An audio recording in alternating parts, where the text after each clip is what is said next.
Washington, thousands of people rallied on the National Mall and across the United States on Saturday in a renewed push for gun control measures after recent deadly mass shootings from Uvalde, Texas, to Buffalo, N.Y., that activists say should compel Congress to act. Enough is enough, District.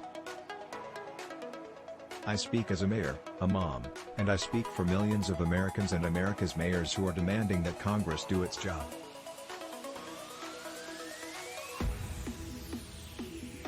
And its job is to protect us, to protect our children from gun violence.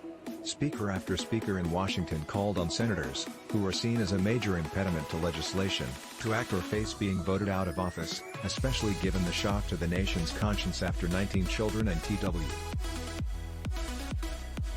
He is also a co-founder of the March for Our Lives organization that was created after the shooting and held its first rally in Washington not long afterward. This time is different, Hogg said, leading the crowd to repeat after him. He later led the crowd in chants of "Vote Them Out." Hundreds gathered at an amphitheater in Parkland, where Debra Hixon, whose husband, high school athletic director Chris Hixon, died in the shooting, said it is all too easy for young men to walk into stores and buy weapons. Going home to an amp.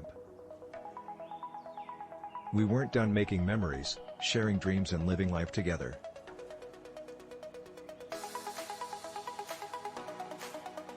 Gun violence ripped that away from my family.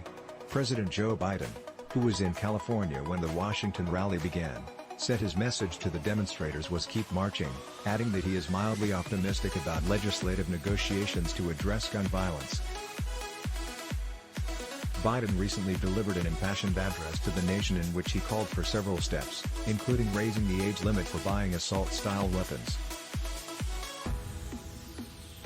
In the Brooklyn borough of New York City, Mayor Eric Adams, who campaigned on reining in violence in the nation's largest city, joined State Attorney General Letitia James, who is suing the National Rifle Association, in leading activists on a march toward the Brooklyn Bridge.